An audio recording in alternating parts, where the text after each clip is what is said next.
Fala galera, tudo bem? Sejam muito bem-vindos ao 12º episódio do Ink Talks. E esse é um episódio super especial que promete bastante. É um conteúdo que a gente vai trazer aqui que sem dúvida nenhuma vai trazer muita informação, muito conhecimento para quem está aí nos acompanhando. E eu tenho o prazer aqui de receber ele, que é diretor de incorporação na Terral, com mais de 20 anos de experiência no setor imobiliário. É formado em Engenharia Civil pela PUC Goiás e com MBAs em Gestão Empresarial pela FGV, Gestão de Negócios Imobiliários e MBA Executivo na Fundação Dom Cabral. E tem uma sólida trajetória em liderança e planejamento de grandes empreendimentos. Então é com muito prazer que eu recebo aqui Marcelo Borges. Obrigado, Manuel. Um prazer estar aqui. Obrigado pelo convite, né? Bater um pouco de papo aí sobre o mercado, né? É sempre bom, né? Sempre bom conversar sobre esse mercado nosso. Vamos lá, Marcelo. Começa contando um pouco aí para quem está nos acompanhando, qual que é a sua história, como que é a sua carreira aí no nosso segmento. Bom, eu comecei, né? Eu falo que eu passei no vestibular e comecei a correr atrás de emprego, né? Eu tinha um tio que era engenheiro, trabalhou em Brasília há muito tempo, né? Foi para Brasília no começo de Brasília, né? E aí os caras ganhou dinheiro, tinha muito negócio. É um cara que eu sempre me inspirei, né? Do ponto de vista familiar, sempre foi uma âncora para a família da minha mãe e tal. E eu comecei, né? O dia que eu resolvi que eu fiz engenharia por causa dele, o dia que eu passei, eu comecei, liguei para ele e ele me arrumou um emprego, porque a empresa por acaso estava vindo para Goiânia, né, mexer com incorporação aqui e precisava de estagiário e eu acabei virando estagiário, né. E por uma coincidência do destino, a primeira obra que a gente fez, a gente subempreitou uma etapa lá do serviço, que era uma pavimentação urbana com galeria, para na época a Energisa, né, que depois virou Later, que depois virou Terral. Então, era obra de infra? Era uma obra de infra, né? Ali próximo do aeroporto. Então eu comecei minha carreira contratando para quem eu trabalho hoje, que no caso é a Terral, né? Como estagiário, óbvio. Fizemos um negócio, trabalhei, né? Fiz meus 5 anos de engenharia. Quando chegou no último ano, a empresa terminou o que tinha aqui, foi embora e eu fui lá para tocar a campainha lá na Terral, né? Aí na época já era Later. Fui lá tocar a campainha, tô desempregado, precisava de trabalhar. Aí o Leonardo me conhecia, lembrou de mim e eu comecei ali a trabalhar na Terral, na Later na época, me formei, né? Minha colação de grau, o Leonardo foi, Marcelo e tal, e aí na própria colação já mandou fazer minhas malas, fui para Palmas. Então fui para Palmas, Pedra Fundamental de Palmas, né? Um trecho que tinha ali do Taquaralto na época, né, até Palmas, um trecho de rodovia, terraplanagem, pavimentação, e acabei, né, fazendo esse trecho lá e depois acabei saindo, né, nunca tinha saído de casa, aquele negócio de comidinha da mãe e aquela dificuldade, né, no começo. É onde o filho chora e a mãe não vê, né? Fora, vou embora, vou ficar aqui não, acabei saindo, né. E aí acabei que meus primeiros 10 anos ficaram dentro desse universo de terraplanagem de pavimentação, né? Fiz muita pavimentação urbana dentro de Goiânia, fiz muito meio-fio nessas cidades do interior afora, Morrinhos, Vicentinópolis, enfim, muita coisa fora, algumas rodovias, né, para algumas subempreitas também. Então, ou seja, meus primeiros 10 anos não estava dentro do mundo da incorporação ou da construção civil. Aí queria casar, queria voltar, parar de viajar. Entrei na IBM na época, o Odilon era meu amigo e precisava de uma pessoa para a área de planejamento. E aí eu entrei na IBM, acabei ficando 7 anos lá na IBM, quase 8. Comecei como coordenador da área, fui ganhando outras áreas, suprimentos, planejamento, equipamento e tal. E aí, depois ali de 7, quase 8 anos, acabei recebendo um convite para mexer com PCH, né, usina hidrelétrica e tal. Acabou que não deu certo, fiquei 6 meses e ao final desses 6 meses tentando mexer com energia, um negócio novo, também longe, né, 400 quilômetros de Goiânia. Acabei voltando, apareceu uma oportunidade, aí sim para voltar para a Terral. Eu falo que eu fiquei uns 10 anos, 12 anos, né, vendo a empresa crescer, amigo de todo mundo que estava lá, porque foi onde eu, né, comecei minha carreira, mas chorando porque que eu saí, porque a empresa explodiu, mas acabou que o que eu trilhei ao longo desse caminho me ajudou a voltar, porque aí sim era o projeto de incorporação, era o projeto de obra, e eu voltei como diretor de obras para lá na época. Isso foi que ano? Isso foi 2008. 2008. Então eu comecei na Terral em 90, 91, né, e depois voltei em 2008 como diretor. Né, fiquei 4 anos à frente de obra, só obra, e aí o Leonardo queria que eu, né, fosse para negócio, né, que deixasse ali a parte de construção, mas eu não entendia nada de incorporação, porque dentro da EBM não era também o meu negócio incorporação, era planejamento, era obra, né? O problema se ia vender não era meu, era muito mais quanto ia custar. E aí acabou que depois desses 4 anos com obra, surgiu a oportunidade de ir para negócio. Eu fui para negócio, fiquei 2 anos só em negócio, acabou que o diretor que me sucedeu em obra também saiu, e aí eu herdei de volta a obra e incorporação, né? Então, de 2008 a 2012 eu fiquei com obra, de 2012 praticamente em diante, eu tomo conta das 2 áreas, né? Incorporação e construção dentro da Terral. Então, assim, de uma maneira... E aí, nesse meio tempo, né, acabei fazendo os meus MBAs. O primeiro eu ainda estava na EBM, da GV. Depois acabei fazendo um na própria ADM, de incorporação imobiliária e tal. E esse da Fundação Dom Cabral, que foi muito mais uma formação executiva, né, de gestão e tal. E tô aí, né? Na verdade, já tem... 16 de Terral, mais 7 de EBM, mais os 10, que acaba que quando eu olho, né, pode parecer que não, mas como eu fiz muita pavimentação urbana e muita pavimentação urbana dentro de Goiânia, né, grande parte de Santa Genoveva foi eu que asfaltei, a Vila Mutirão, o primeiro trecho de asfalto da Vila Mutirão eu que fiz, Jardim Curitiba, então acaba que parece que não, né? Mas isso ajuda a dar um pouco... Fazer uma leitura, né, de da cidade, que bairro cresceu por quê, o que foi, né, que levou aquele bairro ali a não evoluir e o outro a evoluir tanto. Então, né, acabou... Sem dúvida, todas essas experiências...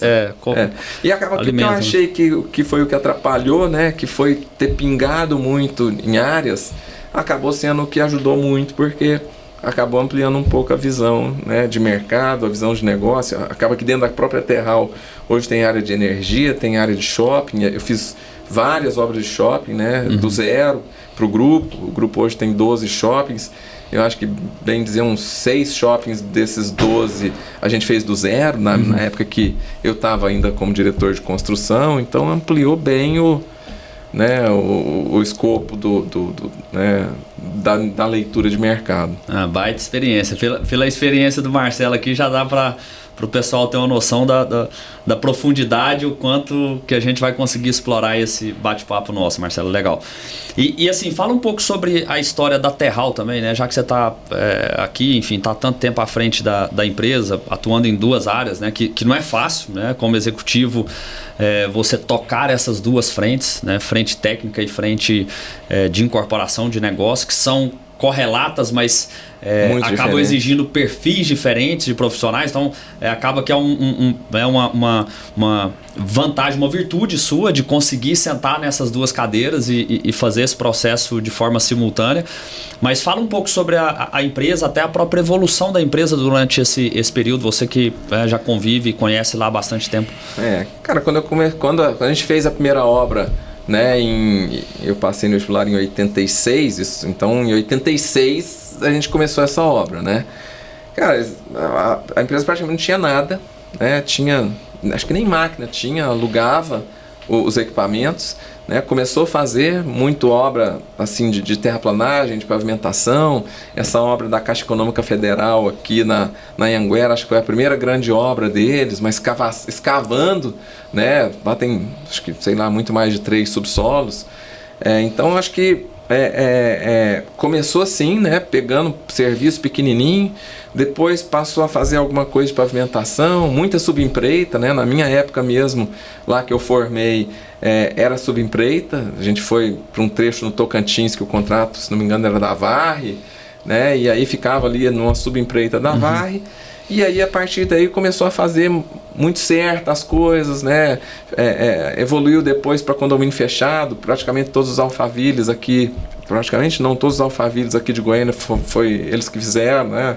A Latter quem fez na época, e aí fez vários pelo país afora. Isso executando a própria obra de infra do condomínio. Exatamente, terraplanagem, pavimentação, e sempre tudo muito certo, com quantitativo, né? Dizendo, pô, tem uma oportunidade aqui da gente melhorar e não gastar o que o projeto está dizendo. Então, isso foi conquistando muito focado em qualidade, né? De não fazer de qualquer jeito, de entregar, né? De refazer um trecho, às vezes, que por algum motivo não estava ali no limite de passar, de voltar para dar uma manutenção pós-obra numa rodovia pública depois, né? Então, eu acho que esse começo, né, e foi o começo que acabou alavancando o resto, porque aí o grupo entendeu que não queria ficar dependente do setor público, né, porque tinha hora que recebia, tinha hora que não recebia.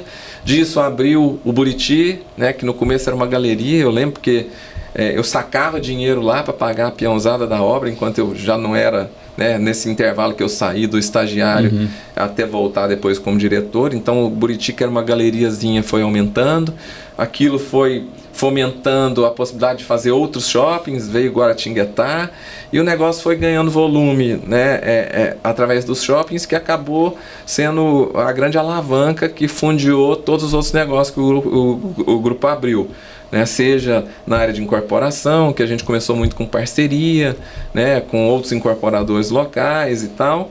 E isso foi permitindo com que a gente tirasse dinheiro de shopping para poder, né, ir rodovia durante um tempo. Fomos para o serviço público, passamos a mexer com recomposição de pavimento para a concessionária. Então isso tudo foi ajudando a gerar caixa para diversificar, né? O grupo sempre teve muito na cabeça a ideia de diversificação. E aí, hoje a gente tem uma área de energia, uma área de shopping, uma área de incorporação, uma área de recuperação de pavimento, fazenda acabou virando um negócio imobiliário também, né? Então, assim, eu acho que o grupo tá onde está por, né, muito foco em diversificação, muito foco em excelência operacional, muito foco em gente, né? Então, realmente é um desafio estar lá hoje, realmente ocupando as duas cadeiras, né? Eu nunca fui tocador de obra, mas a minha experiência também na EBM, de ter vivido, eu entrei na EBM na obra 98, saí de lá na 150 e pouco, 148, então acabei vendo muita coisa passar, né? Eu não executei, mas vi muito problema acontecer, situações que acabaram me dando, né, assim, a condição de não tocar, mas de saber ali pôr algumas peças. Participar dos replanejamentos, não só do planejamento, mas dos replanejamentos, né, ao longo da obra. Então acabou ajudando a conseguir pôr algumas peças no lugar certo na hora que precisou, para a gente chegar onde chegou, né? Muito legal. E hoje está com shopping em quantos estados? Hoje são 12, tem 5 shoppings no Sudeste e tem 12 aqui no Centro-Oeste. A gente é o maior operador de shopping do Centro-Oeste hoje, né? O Buriti Shopping, o Portal aqui na saída, o Megapolo, aí tem Rio Verde, Águas Lindas de Goiás, o Buriti Águas Lindas, aí tem o Brasil em Anápolis, tem o Shopping Sul no entorno ali de Valparaíso. Então acho que no Centro-Oeste aqui a gente está bem esparramado, né? E no Sudeste tem Mogi Guaçu, é bem relevante, Guaratinguetá, um shopping grande, Bay Marketing lá em Niterói, também um shopping de muito volume. Então, bem consolidado. Bem consolidado. E agora energia veio forte, porque a gente acabou de colocar 45 aerogeradores de pé lá próximo de Natal, né? Então tem 202 mega de eólica gerando, vai ter quase 50 mega de solar até o final do ano gerando, e tem mais uns 14 de hidráulica. Então mesmo dentro do nicho energia, também está muito diversificado, para não ficar dependendo de uma matriz só. Bem legal. E Marcelo, assim, você comentou sobre a questão das parcerias, né? Partindo para a incorporação, que é o nosso segmento aí principal, como que você enxerga esse modelo? Porque tem empresas que são mais voltadas a parcerias e empresas menos, né? Lá na IBM a gente tinha, né, a empresa vive esse histórico de ter boas parcerias, ser aberta a parcerias, mas a gente sabe que tem empresas no setor que são mais fechadas, né? Esse processo de se emparcerar para desenvolver projetos. Como que você enxerga esse processo e o que você vê de vantagens e desvantagens de você desenvolver projetos em conjunto com outros parceiros? Eu acho que a parceria, né? A gente começou praticamente não fazendo nada, pondo dinheiro, aí fomos aprendendo algumas coisas, a gente quis começar a fazer aquilo que a gente aprendeu, né? Então, assim, eu acho que a parceria ela é boa e a gente cresceu muito com ela, né? Ora, porque né, a grande maioria delas deu um bom resultado econômico, mas eu acho que a parceria ela chega uma hora que você... né, e é o nosso momento lá agora, a gente tem feito parcerias que agregam alguma coisa que a gente não tem ainda, ou que o parceiro faz melhor do que a gente, né, a determinado momento. Óbvio que tem sempre uma situação de às vezes a pessoa trazer um negócio, o negócio economicamente é bom, você tem um caixa sobrando e quer pôr, às vezes não tem um caixa sobrando, você não entra. Então eu acho assim, né, na nossa leitura hoje, a gente está muito focado em parcerias que fazem uma parte melhor do que o que a gente faz. Né? Então acho que esse é o conceito da parceria hoje. A gente tem dito que são parcerias que agregam. Pô, então se tem alguém que vende melhor do que eu, né, naquele nicho, então beleza, eu topo fazer uma parceria porque ele entrega né, a venda ou a gestão melhor que eu. Agrega não só na parte societária e de recursos, né, de grana, mas de... A gente chegou numa fase que recurso, né, que o recurso financeiro eu não faço uma parceria porque a gente não tem o capital para fazer. Né? Faz para diluir risco e para somar forças. Exatamente, para diluir risco e para alguém fazer melhor do que o que a gente faz alguma coisa. Algumas foram estratégias de entrada em mercados. A gente entrou no mercado de Brasília com obras dos parceiros, porque a gente achava que entrar fazendo obra em corporação era um risco, por não conhecer o mercado local, não ter a mão de obra. Hoje lá em Brasília a gente está caminhando para a gente fazer a primeira obra em Brasília, a gente começou a fazer agora. Então eu acho que, né, o bom da parceria é você poder usar no momento, né, aquilo que soma. E aí, mas a gente também mudou de patamar do ponto de vista do que a gente origina. A gente aprendeu a fazer, fomos achando que o risco era controlável, que tinha pouco risco. A empresa aumentou o porte, né? Essas outras áreas estão nos irrigando de capital para a gente poder aumentar o nosso volume. Então a gente hoje está muito mais caminhando para aumentar o volume, aumentar o share do mercado local, né, e Brasília da mesma forma. Não que a gente não esteja aberto a parcerias, mas a gente está considerando que a gente tem um volume interno que a gente tem que cumprir e que a parceria pode até trazer alguma coisa que a gente não tenha, que fazendo sentido a gente vai tocar junto. Entendi. E como foco de atuação, o que a Terral hoje mira? Você falou de Brasília, né? Vocês estão Goiânia, Brasília, fica restrita a essas duas regiões. Sim. Segmento também, qual segmento? Tem olhar para o segmento econômico? Não? Vai ficar no médio alto? O que é a cabeça da empresa hoje? A cabeça da empresa hoje é atuar no residencial vertical de médio ao altíssimo padrão. Entendi. Brasília e Goiânia. Entendi. Mas Rio Verde? Não, tá fora. Anápolis, a gente tá fora. É Brasília e Goiânia, né? Residencial vertical de médio até o altíssimo. Mas o econômico pode ser uma oportunidade. Pode, mas aí é um negócio adjacente ao que a gente já tem. Caberia uma nova diretoria, um novo time. Se tiver que ter uma área de orçamento focada nesse nicho, que não é a área de orçamento focada no médio alto, nós vamos ter que criar, estruturar e tocar. Entendi.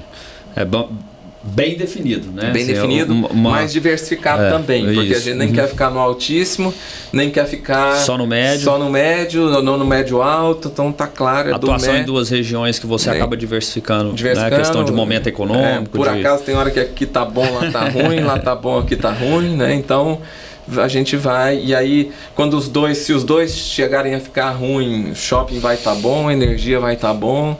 Então a estratégia do grupo é muito clara no sentido da diversificação. Inclusive a gente está olhando pelo menos dois novos negócios que não sejam 5 que a gente já tem. Que legal. É bacana, uma mentalidade interessante. E Marcelo, aqui partindo pro nosso tema principal aqui, né? A ideia, lógico, além de absorver muito dessa sua experiência, de toda essa vivência de carreira sua, a vivência da Terral, enfim, mas a gente explorar um pouco sobre o nosso plano diretor, né, que é um tema que a gente sofreu essa mudança recente, né, 2022, mas ainda é um tema recorrente de adaptação, porque ainda tem projetos na lei antiga, agora é um volume maior de projetos na nova lei, então está o mercado ainda se adaptando a toda essa transição, vamos colocar assim, o momento que a gente vive. O que você enxerga, quais que foram as principais mudanças do nosso plano diretor e como que isso impacta no mercado aqui de Goiânia? Olha, eu acho que a maior mudança do plano, né, é que o plano se tornou mais restritivo. O que acontece, né? Se a gente pegar um número médio no Brasil, o Brasil trabalha com um multiplicador de 4 vezes a área do terreno, é a área que você usina, né? A área que você produz para vender, a área privativa, né? Porque às vezes a área construída total é maior, mas a área... A relação da privativa pelo terreno, né? Você pega um terreno de 1.000, na maioria das cidades do país você faz 4.000 para vender, né? E mais alguma coisa que são as áreas comuns. Aqui em Goiânia a gente vinha trabalhando com 10 vezes, né? A lei não falava em multiplicador, a lei tinha um monte de regrinhas, que quando você somava todas as regras a gente chegava em 10. Em algumas situações, nos bairros do entorno, até porque o terreno ficava mais barato, as pessoas não chegavam no 10, chegavam no 7 alguma coisa, 7 vezes, né? Mas essa era a realidade de Goiânia, por isso que muitas vezes as pessoas vinham de fora, de Goiânia, de São Paulo, de Belo Horizonte, das outras capitais, chegavam e falavam, cara, não tem lógica um terreno custar tão barato. Criava uma falsa impressão de que o terreno não, de que os apartamentos, né, ou as casas eram baratas, mas isso era fruto de uma falsa impressão daquilo que o terreno diluía.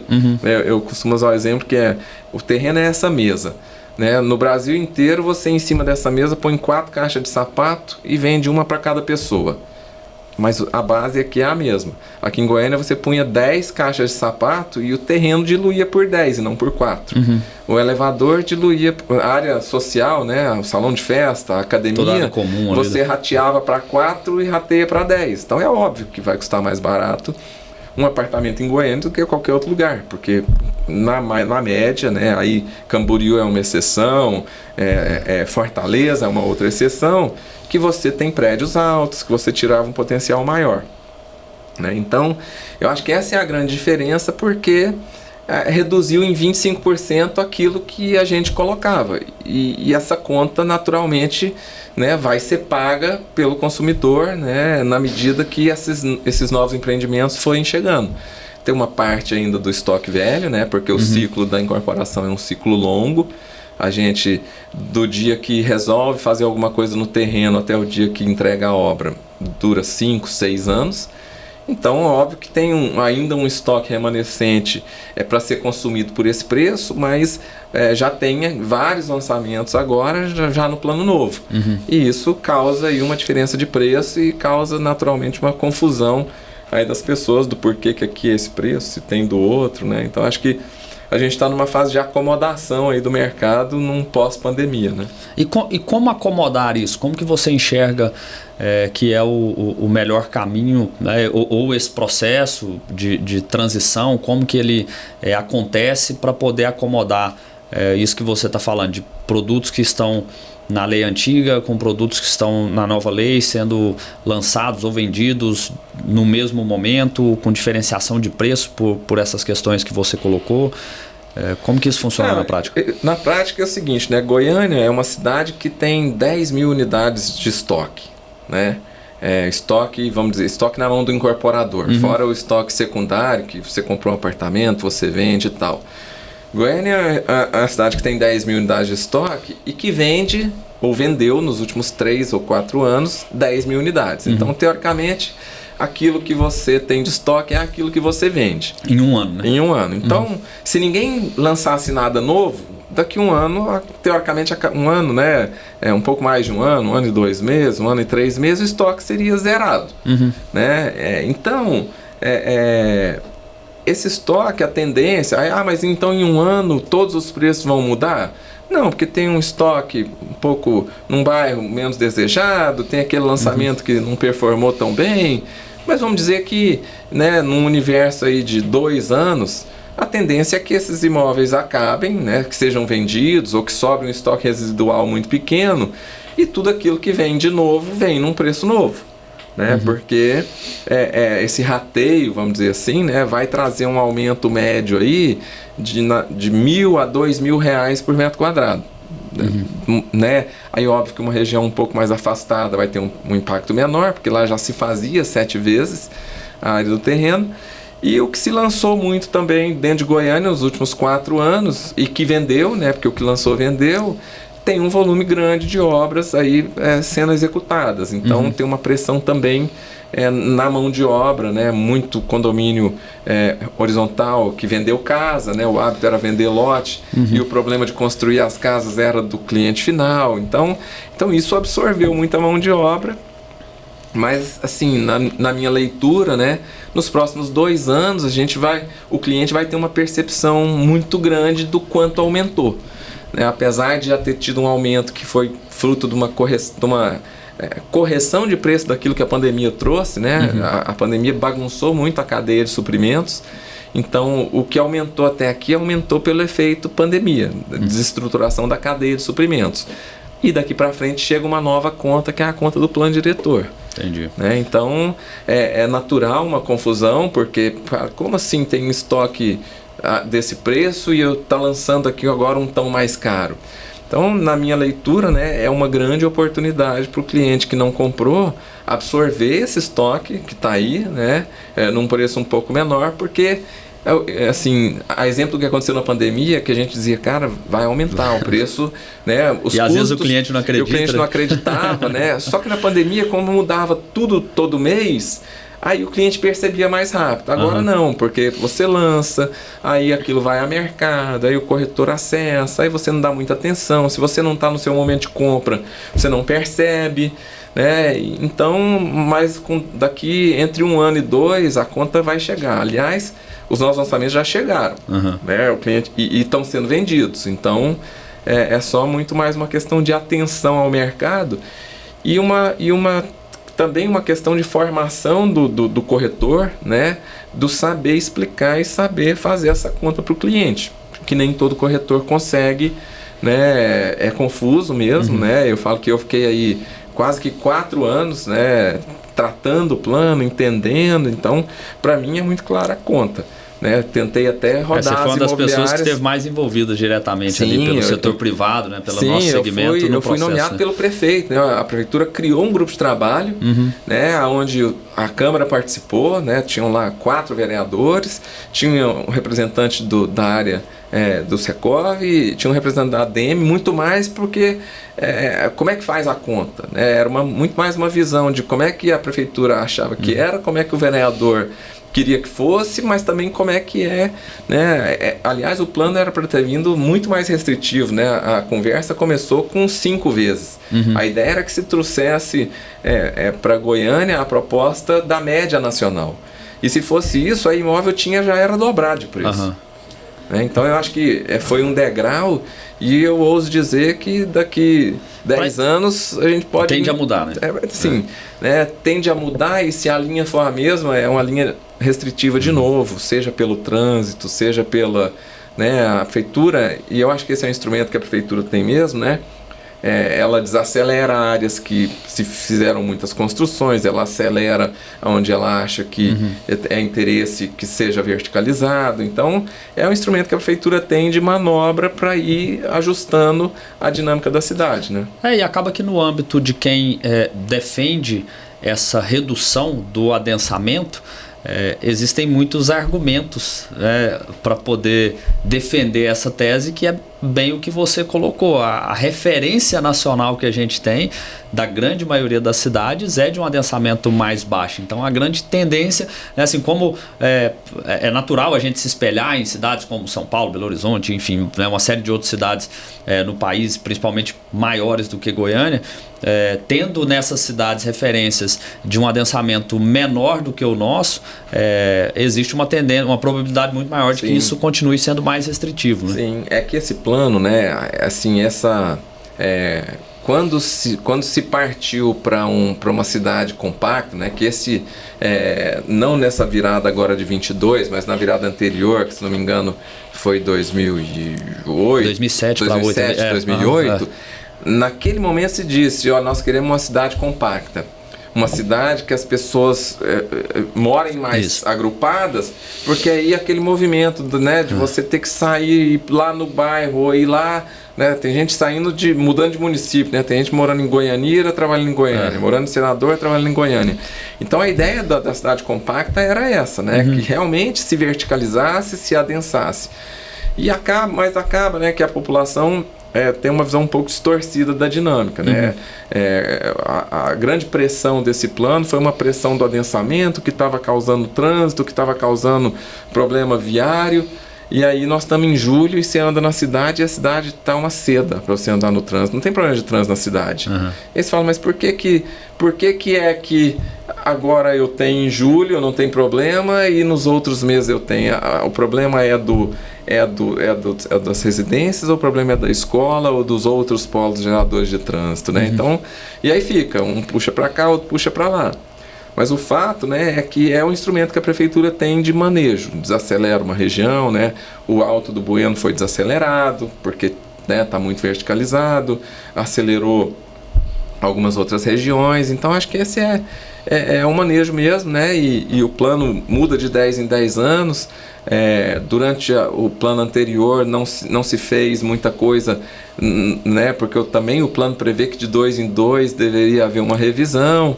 Então eu acho que a gente, como, né, sociedade organizada, deveria propor as revisões, né, a cada 2 anos, né, um estudo. Entender como um organismo vivo e ajustando ao longo do caminho. Porque na verdade 10 anos, né, para o ciclo imobiliário é pouco, porque são 2 pedaladas no ciclo, né? Se a gente pensar que demora 5 anos para você idealizar e entregar, mas para a cidade acaba sendo muito, né? E ainda mais...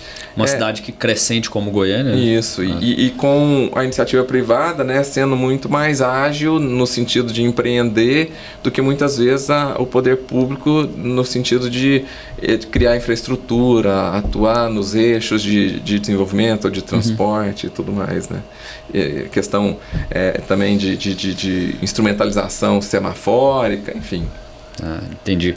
E você comentou sobre a questão de desaceleração, aceleração, enfim, todo esse movimento que o plano ele vai fazendo, vamos dizer a prefeitura, mas óbvio, o plano é construído também com participação. A sociedade civil participa, né, todo mundo de várias frentes, né?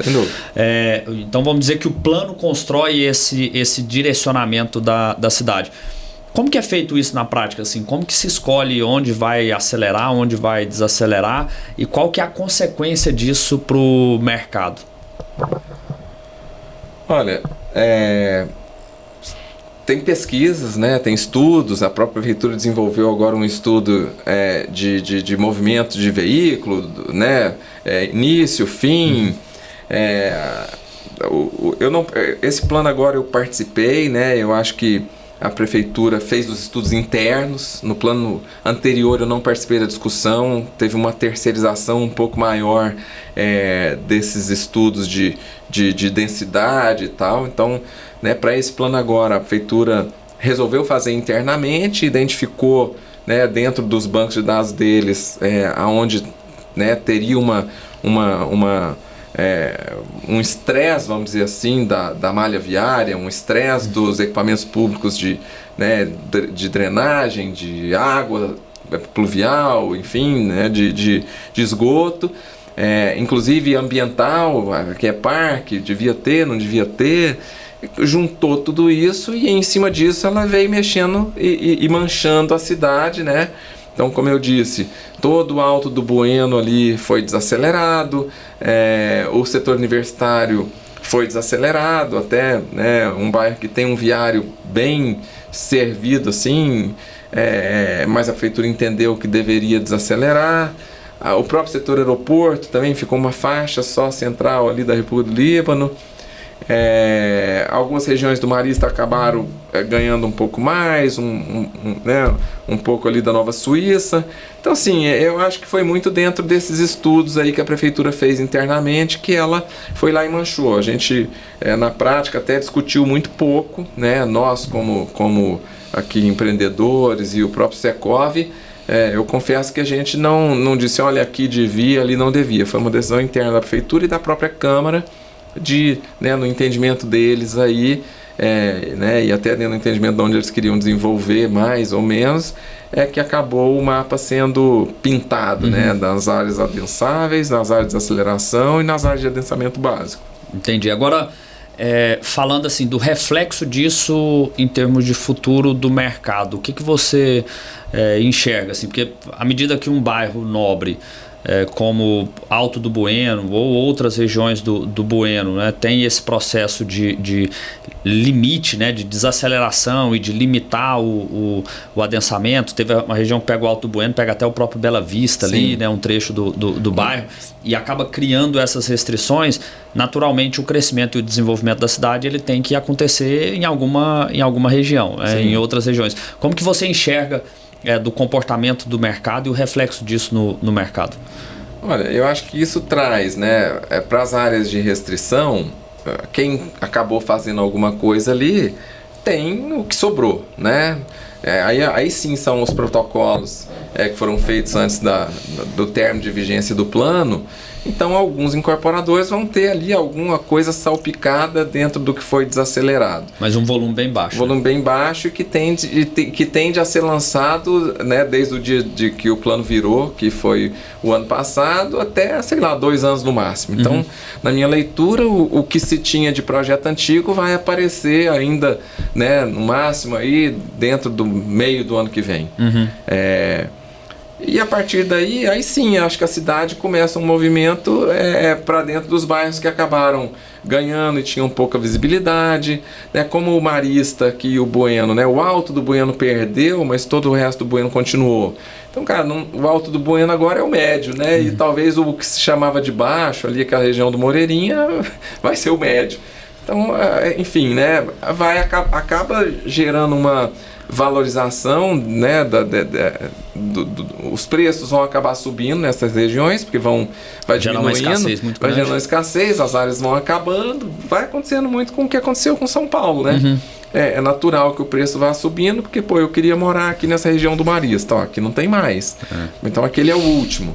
Então, tem sempre uma quebra de paradigma quando você coloca o primeiro empreendimento naquele novo lugar, A gente experimentou isso quando a gente pôs o Vereda aqui do outro lado do Peludo Vico, E aí, é novo, às vezes demora um pouco as pessoas entenderem, e aí aquilo gera um novo vetor de crescimento. Se a gente pegar uma foto do Google há 10 anos atrás, aqui dessa região do Marista, aqui do Areião, tinha 2 prédios. E hoje não tem nenhum lote mais que você possa verticalizar. Então, eu acho assim, a prefeitura tem um instrumento dela manejar, mas a cidade é viva e você não consegue mudar muito onde a pessoa quer morar. A pessoa quer morar. Ela quer morar no Marista, ela quer morar no Bueno, e aí, é muito dentro do... meu pai, eu sou daqui dessa região aqui do aeroporto, e tem uma região primária que consome aquilo ali. Então, mas a cidade vai achando os caminhos dela, E eu falo que, aí quando eu olho para trás, lá quando eu trabalhava com terraplanagem de pavimentação, você vê, poxa, quem diria que que esse bairro ia virar o que virou? Então aí novos eixos vão surgindo, a cidade vai se moldando. É muito ousado dizer, eu acho que vai para cá, eu acho que vai para lá. Mas é natural que aonde a prefeitura disse, olha, aqui tem uma mancha nova, a cidade vai reagindo. Aí você lança aquilo vai bem. Você lança 2, vai bem. É natural que se lance ali até aquela demanda começar a enfraquecer. E aí a gente vai testando assim. Não, e é interessante que você comentou de São Paulo, e na hora que eu te fiz a pergunta que você estava respondendo, até pela minha própria vivência, fiquei durante 7 anos atuando diretamente no mercado de São Paulo, até hoje convivo bastante lá. E me veio à cabeça justamente esse movimento e essa dinâmica na prática do mercado de São Paulo, porque lá também teve uma mudança do plano acho que 2014, e aí, né, veio uma série de transformações no plano diretor da cidade, e durante esse período foi acontecendo justamente essa transição, né? Por exemplo, Jardins, que é um bairro nobre, super tradicional, né? ou um dos mais nobres ali, Jardins, Vila Nova Conceição, é de São Paulo, que teve uma restrição muito por uma escassez de oportunidade mesmo, de terreno. Não foi nenhuma restrição legal assim, mas uma restrição por dificuldade de viabilizar. Você não consegue formar a área, enfim, é um volume muito pequeno de oferta no bairro.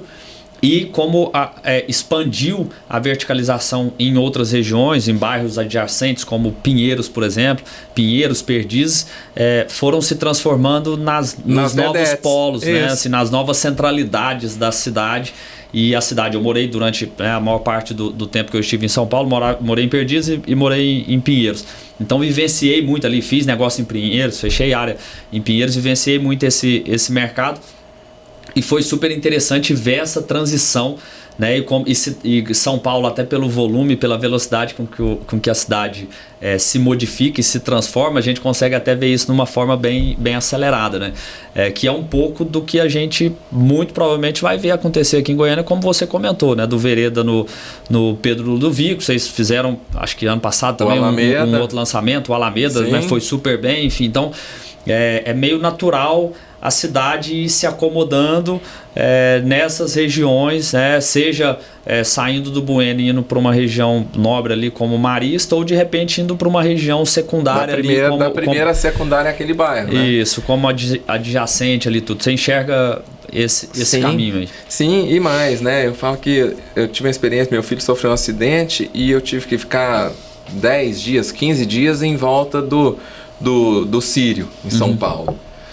E aí você sai, compra uma coisa, volta, vê um prédio, aí você vê que tem uma clínica, aí você começa a entender o poder, né, de gravitacional com equipamento grande, né, como é um shopping, como é uma praça, como é um equipamento como é aqui o Einstein, né, que é a réplica do Sírio lá. Aí você fala, cara, mas aí você olha pro bairro e fala assim, volta 10 anos no Google e olha o que tinha aqui. Aí depois de algumas coisas aparecerem, ver como é que aquilo cresce. E aí você fala, pô, mas aí o preço sobe. Ah, mas sobe, porque vai acabando o terreno, quando você vê não tem mais. Fala, mas eu queria morar aqui, porque eu trabalho nesse equipamento, eu não quero me deslocar muito. Você tem escola, você tem... Então assim, né, a gente fica falando e às vezes o cliente fica, mas isso é balela, mas não vai valorizar, não vai subir. Cara, para e olha 10 anos para trás e faz a conta, né? Então, se você pegar o Google Earth, voltar aquela reguinha da Barra 10 anos atrás, escolhe o lugar da cidade, você vai ver como é que aquilo vira meio que um filminho, tipo esses que vem de vez em quando aí no Instagram, mostrando como é que as Big Techs cresceram, como é que, né, as fortunas mudaram. Então, então assim, o mercado imobiliário ele é muito dinâmico no sentido do para onde vai.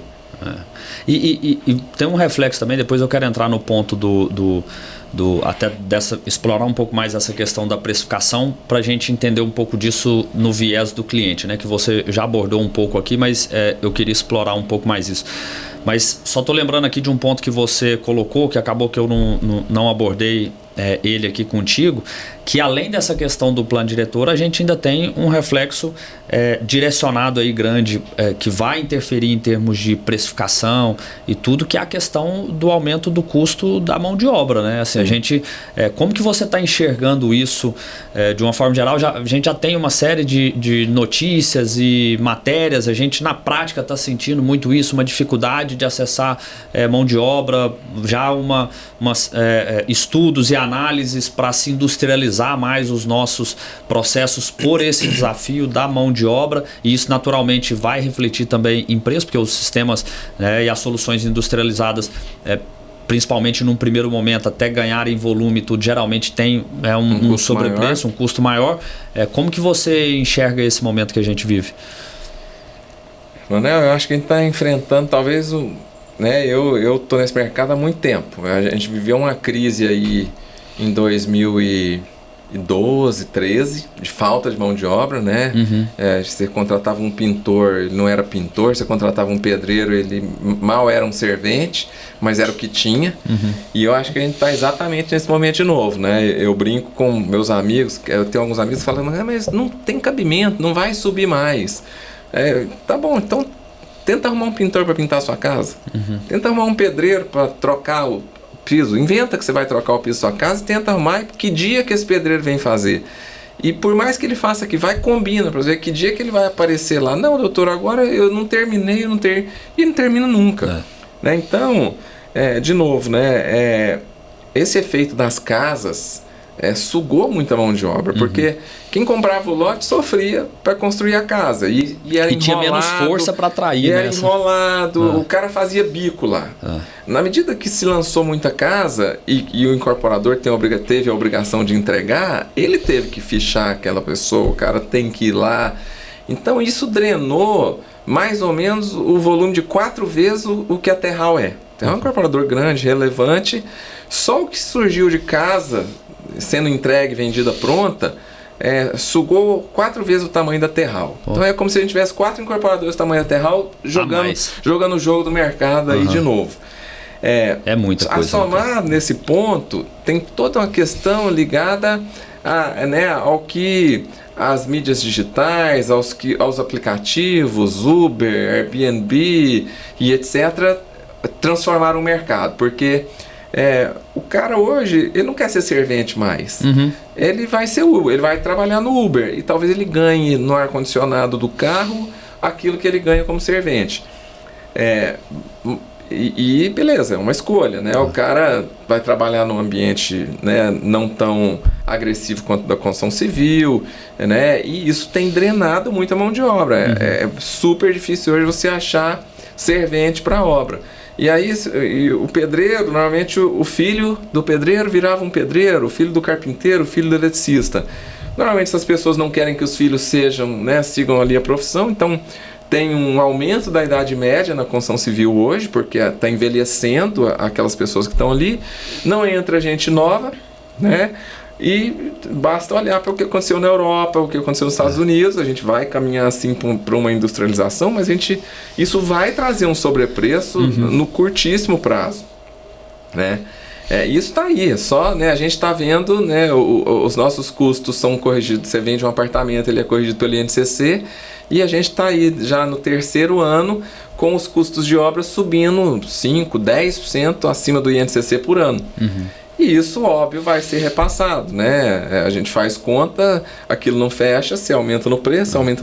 Então, além do plano trazer um aumento de preço por essa perda, né, de potencial, a mão de obra está trazendo junto.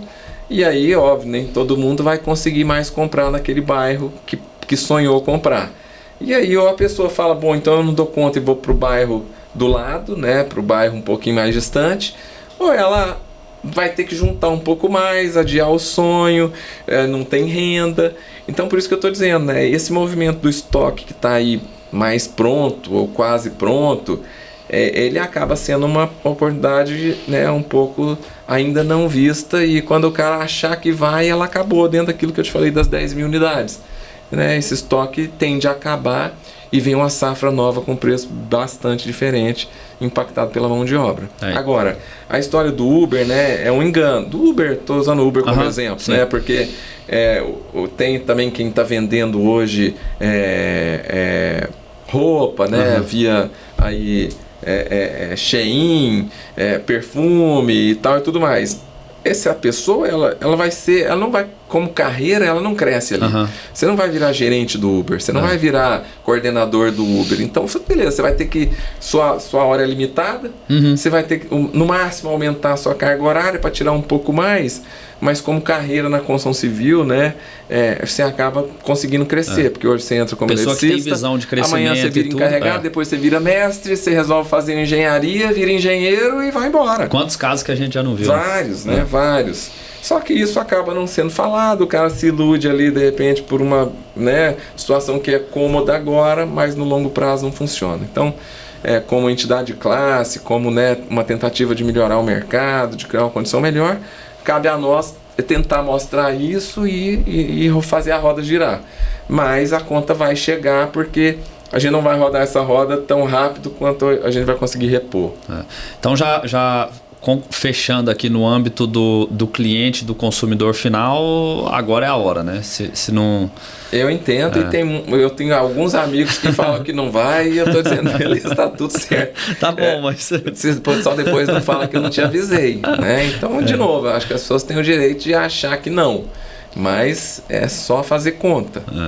Né? Essa do plano mesmo, com 2 contas você acha R$1.000 para poder provar que vai aumentar R$1.000 pelo simples fato, né, do plano estar sendo menos permissivo. Entendi.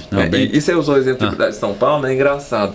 São Paulo veio sendo menos permissivo e agora voltou atrás em algumas condições, né? Especialmente junto às linhas, mas São Paulo, né, conseguiu resolver o problema de trem, de metrô, você vê o governador tá lá e linha de metrô nova, então beleza, ele está sendo permissivo agora porque ele conseguiu resolver. Gerou infra, né? Ele gerou uma infra que é capaz de você dizer, inclusive tem um monte de prédios lá hoje em cima das estações de metrô. Sim. Né? Então uma área que teoricamente era pública já está sendo ali, opa, pode fazer aqui porque a gente vai resolver o problema, o cara vai descer e vai andar de metrô. Aqui a gente vai ter que remar ainda para criar a condição de infra para depois se valer disso. Então tende a ser restritivo enquanto isso não se resolve. Interessante. E na parte das incorporadoras, como que você entende que o incorporador ele precisa se preparar e se conectar com tudo isso que a gente está falando aqui, principalmente no ambiente do plano diretor, todos esses desafios, né, de restrição de adensamento, de aumento de preço, convencer o cliente de que esse preço é o preço mesmo? Como que você enxerga esse processo? Eu acho que convencer o cliente, né, a gente hoje vende, a gente até tem uma imobiliária interna, né, acho que a grande maioria dos incorporadores aqui hoje tem. E beleza, esse time é menor, né? Nós lá mesmo temos 25 pessoas, 30 Alexandre pessoas. Vinhal, né? O Vinhal cuida lá. Vinhal trabalhou comigo em São Paulo. Você consegue pôr 25 pessoas na mesa e ficar ali repetindo e saber que aquelas pessoas vão repetir aquilo que você falou e quando elas não dão conta, elas vão lá e chamam a gente fácil. Você consegue, né, mostrar isso. Para o mercado, eu acho que o mercado vai ter que parar, fazer essa conta, aprender a fazer a conta, porque se ele não souber provar na caneta que realmente vai aumentar, trazer esses elementos do aumento da mão de obra, né, do volume de obras que tem na cidade, ele vai ter que chamar o cliente e dizer, acredita em mim no que eu estou dizendo. E o cara tem o direito de não acreditar. Até porque em algumas situações a relação é uma relação de confiança. O cara você é corretor, né, dele há muito tempo, e ele fala, tá bom, eu acredito em você, você me fez ganhar dinheiro ao longo do tempo, você está falando, eu vou fazer. Mas nem sempre é assim. Em várias outras outras situações, né, eu diria que em 80% dos casos não é assim que funciona. Então eu acho que o mercado vai ter que se estruturar, né, e aprender a fazer, né, a dar ali a aulinha do porquê que vai subir, mostrar, ter um repertório um pouco mais que a gente, como incorporador, tem, né? Tá ali fazendo conta toda hora. Se a gente não atualizar o orçamento, a gente perde dinheiro. Então, eu acho que do ponto de vista do mercado é isso. Do ponto de vista do incorporador, né, óbvio, aí tem vários níveis, né, de empresas mais estruturadas, menos estruturadas, tem menos gente. O incorporador vai ter que estar muito atento para a conta, porque senão vai girar e não vai ganhar dinheiro, né? A gente costuma dizer que em algumas situações o incorporador ele toma o risco do incorporador pelo salário de um executivo. Né? Então, hoje especialmente, né, eu arrisco dizer que tem algumas contas aí que não fecham.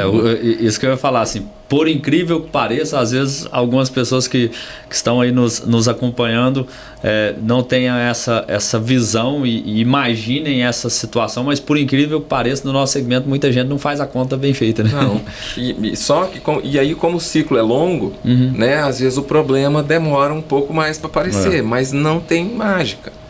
Né? Não tem mágica. O nosso mercado é um mercado que você precisa captar dinheiro, né? Você, quando capta, dá todas as garantias para o banco E em algum momento, banco é banco, né? O banco vai chegar e vai dizer, amigo, primeiro o meu, depois o seu.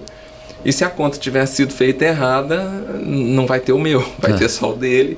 Acabou trabalhando para pagar o banco. A conta vem, né? A conta chega e chega mesmo, né? A gente tem alguns casos aqui, né, em Goiânia que a conta chegou. Então eu acho que assim, nós estamos num momento perigoso no sentido do errar na conta. E num momento delicado no sentido de educar e mostrar para o cliente que o que a gente está falando vai acontecer. Entendi.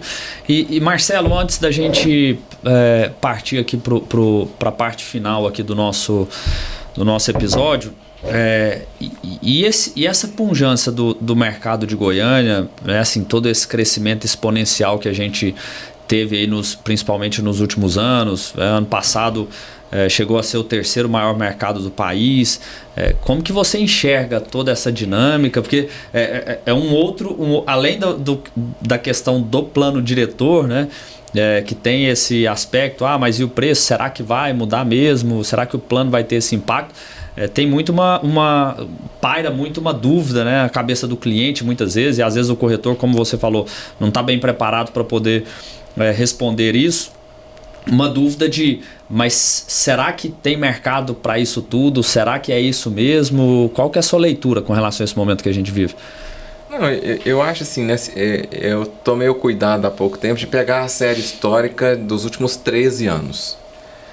Então, se você for olhar, desde 13 anos atrás, o mercado de Goiânia é um mercado de 10 mil unidades de estoque na mão do incorporador. E é um mercado de 10 mil que sempre vendeu próximo de 10 mil.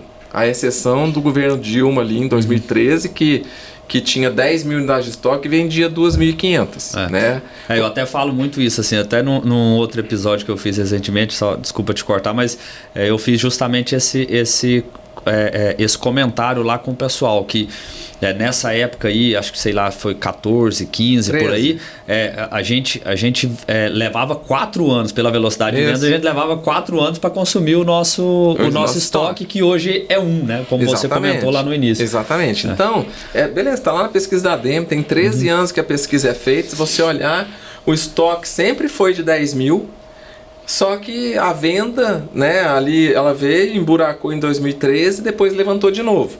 E se você for olhar, né, nos últimos 4 anos, sim, empurrado pela pandemia, empurrado pelo custo que aumentou, pelo desejo das pessoas de morar melhor, pelo agro que explodiu, por uma cidade que não vive também só do agro, que virou um polo médico, né, um polo de educação, porque as escolas aqui, né, elas fazem com que o entorno de Goiânia, né, Rio Verde, Goiatuba, Itumbiara, etc., que o Mato Grosso, né, venha para cá para se tratar. Eu falo que a gente tem um monte de clientes do Tocantins, um monte de cliente do Maranhão, um monte de cliente do Pará. Então Goiânia não é Goiânia, diferente do mercado de Brasília, que é muito constante, mas muito dependente do servidor público. O mercado de Goiânia não, né? Tudo isso que eu falo que vem para Goiânia não vai para Brasília, né? Então todo mundo vem para cá pela medicina, todo mundo vem para cá pelo agro. As empresas do agro não estão em Brasília, estão em Goiânia. Então isso vai fazer, né? Mas o agro está ruim. Beleza, o agro está ruim, vai deteriorar aqui um pouco, vai faltar um pouco de dinheiro do agro, mas não vai faltar o da medicina, não vai faltar, né? Eu nem digo o de eventos, porque eu não acho que o de eventos, né, movimenta tanto assim, mas Goiânia é uma cidade que é o hub da região. Agora, o mercado imobiliário ele é cíclico, né? Eu que estou nele aí há um bom tempo, eu brinco que tem a época que as obras estouram, né? E tem a época do que vende muito, né? E ainda bem que não tem a época que a obra estoura e que não vende nada, né? Porque na hora que não está vendendo nada, a obra não estoura, porque aí sobra mão de obra, toda essa história. Então, esse mercado não adianta, ele é assim. E acho que aí sim a habilidade é do incorporador de saber a hora que acelera e a hora que freia. Quem não freia na hora certa, bate lá na frente, né? Alguns bateram. E quem sabe a hora de dosar, né? A gente fala lá na Terral que a gente não aposta corrida com ninguém. Então, eu falo que no ano da eleição, aí, da mudança da presidência, todo mundo lançou 4, 5, a gente lançou 1, porque a gente achava que tinha um risco ali na frente. Né? E aí no ano seguinte a gente lançou 2, então enquanto todo mundo lançou 4, 5, a gente lançou 2, 1, 2. Isso fez com que agora a gente chegasse nesse boom de obra, com obra no controle. Mais controlado. Mais controlado, porque a gente não tinha 20 obras para cuidar, 17 obras para cuidar. Então eu tenho, né, ali uma estabilidade no nosso resultado, não sendo deteriorada por ter sido atrevido e fazer um monte de obra. Sabe? Então, de novo, né? Vão ter momentos ruins? Vão. Hoje tá ruim? Não, porque hoje o mercado tem 10 mil unidades, vende 800 todo mês, né? Óbvio, com a sazonalidade do Araguaia, que um monte de gente sai de férias, do final do ano. Agora, o alerta é na hora que você começar a entender que diminuiu um pouco e diminui. Que essa velocidade de vendas caiu. Assim, alguém vai tirar o pé. Né? Os incorporadores que sabem o que estão fazendo vão tirar o pé, vão esperar o estoque diminuir um pouco. E de novo, né? Se você olhar dentro desse histórico, o incorporador historicamente tirou o pé. Né? A maioria tirou o pé. Então, aí é aquela história da lei da oferta e da procura. Sempre tem alguém muito apertado. Aí você vai lá no apertado, às vezes vai correr um risco, né, dele nem entregar lá na frente. Então eu acho que esse mercado é um mercado muito seletivo no sentido do porte das empresas, né, onde o cliente aposta. E aí nessa hora a gente está bem, né, resguardado por toda a diversidade que a gente construiu ao longo desses 36 anos. E pela própria forma que atua na própria incorporação também, exatamente, né? Com análise, com dado, igual você está bem colocando aqui. Né? Então assim, cara, conta, a gente rasga projeto, a gente não tem projeto com menos de 28, 29, 30 versões. Então, muito assertivo naquilo que a gente está produzindo, muito assertivo na conta do quanto vai custar, a gente revisa custo todo mês. Né? Se o custo aumentou, a gente vai lá e aumenta o preço. E se não vai vender, beleza, eu não vou vender para não ganhar dinheiro. Né? A margem é apertada, né? Tem muita gente que acha que a gente ganha rios de dinheiro. Mas a conta é justa, a conta é apertada. Muito apertada, você sabe disso, né? Trabalhou com viabilidade há muito tempo. Então, é assim, né? Agora, o mercado tá ruim? Não. O mercado deu uma freada em maio, em junho? Deu. Né? Mas deu, na minha leitura, muito mais pela confusão mental aí do cliente que vê um produto. E até do corretor, né? Exatamente. Então, assim, o cliente não consegue entender. O corretor, né, na grande maioria, não está conseguindo saber explicar. Então, é natural que o mercado fique sem comprar. Então, ou o corretor se dedica, né, o corretor e as grandes imobiliárias se dedicam a parar para ensinar por que é que o novo tem um preço e o velho tem outro, e aí direciona para a oportunidade. Dizer, cara, escolha. Você quer capturar preço? Então, bora, corre aqui nesse que está pronto, porque apesar da Selic estar em 10,5, você vai financiar agora. Agora, se você também não tem bolso para dar um aporte maior, você vai... Então você vai pagar mais caro, mas aí você vai achar a condição de pagar, qual que cabe no seu bolso. E aí dentro disso, achar qual é o bairro que cabe no bolso dele. Eu falo que a arte vai ser, né, convencer o cara que ele sonhou em morar no Marista, mas para aquele preço talvez agora ele não dá conta. Então é melhor ele comprar no primeiro bairro vizinho do Marista e dizer, cara, aí na hora que eu me acertar por aqui, aí eu faço um upgrade, é natural, né? A gente durante muito tempo ficou, né, o nosso índice de, né, eu mudei de casa 2 vezes, né? Então em outros países você muda mais, você compra mais. Acho que esse número, né? Aqui em Goiânia esse número até já mudou. Nacionalmente eu sei que acho que é na casa de 1,8, a média nacional. É baixo, entendeu? Então o cara às vezes acha que se ele comprar aqui, nunca mais ele vai para o outro. E aí é um momento.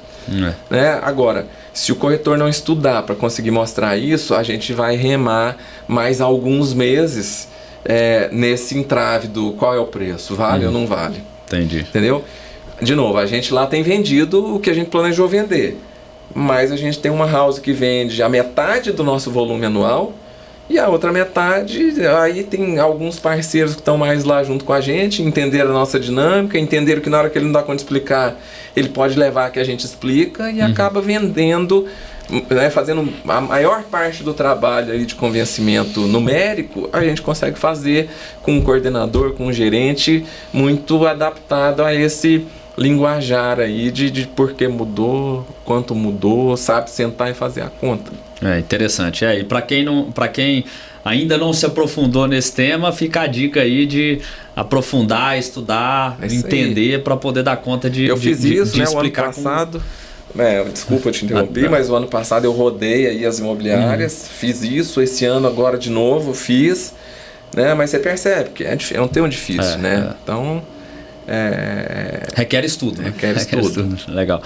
Marcelo, vamos lá, para a gente caminhar aqui para a nossa parte final do episódio, né? Que cheio de informação, muita coisa interessante. Eu não tenho dúvida que quem nos acompanhar aí vai ter muito insight, muita ideia legal por tudo que você nos trouxe aqui.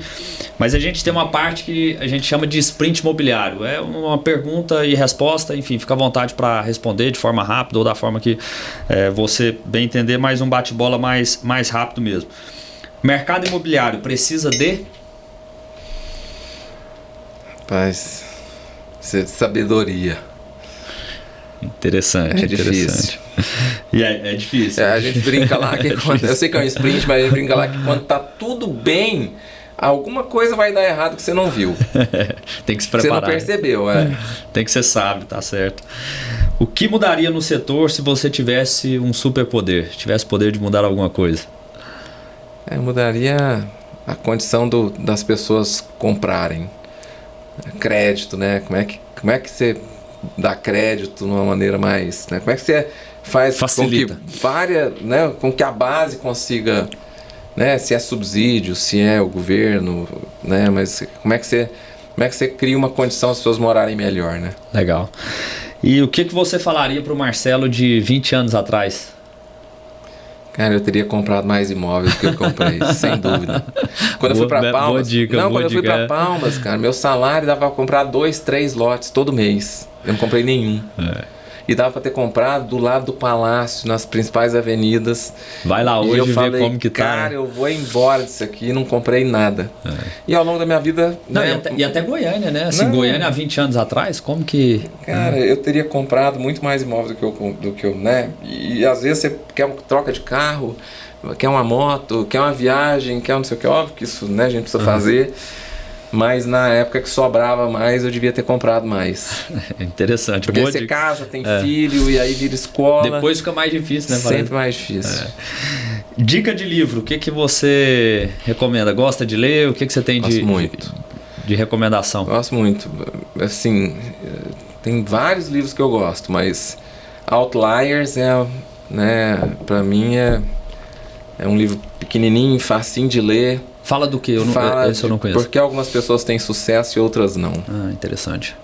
Outliers, o título é em inglês, né? Ele tá em inglês mesmo. Mas é um livro espetacular. Mas tem ele traduzido? O título é em inglês, né? Porque Outliers é fora de série em inglês, né?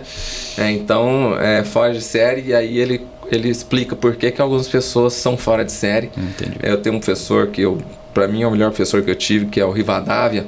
E ele hoje foi eleito aqui no Brasil o melhor professor de MBA do país. Está hoje no Texas, na universidade lá do Arizona. É um cara super respeitado, toda hora ganha um prêmio, né? E ele fala que lá nos Estados Unidos, né, é mais ou menos a mesma coisa que as pessoas falam dos gifted, né? Essa pessoa é gifted, ela é abençoada, ela é...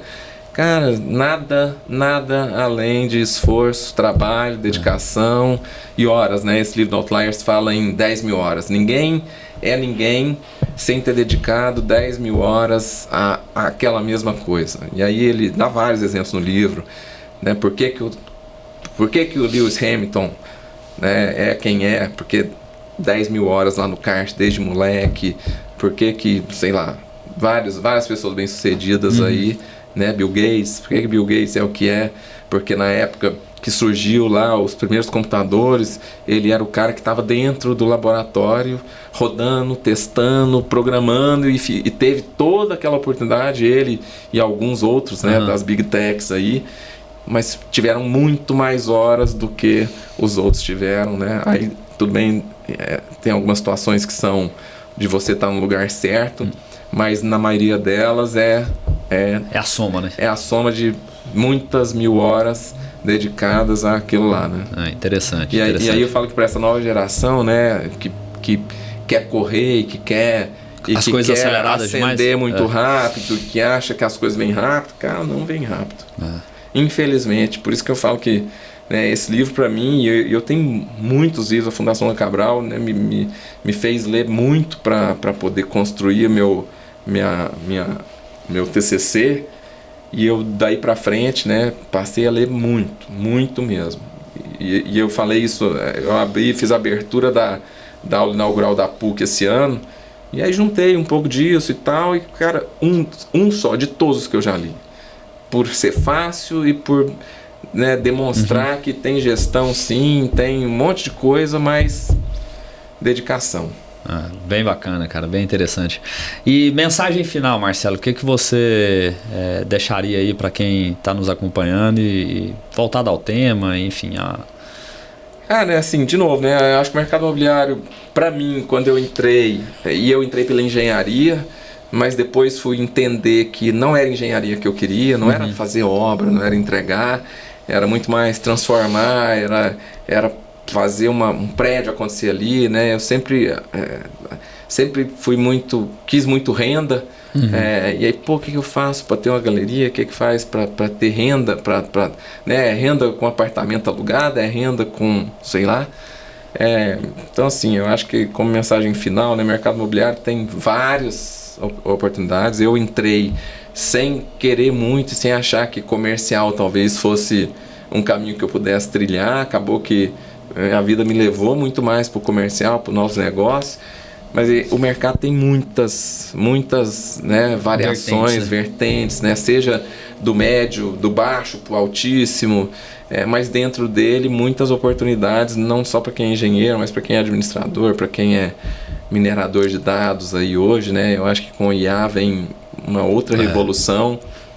Então, assim, né, tem muita oportunidade, é um mercado que roda, circula muito dinheiro, né, e com muitas oportunidades para essa moçada aí se encaixar.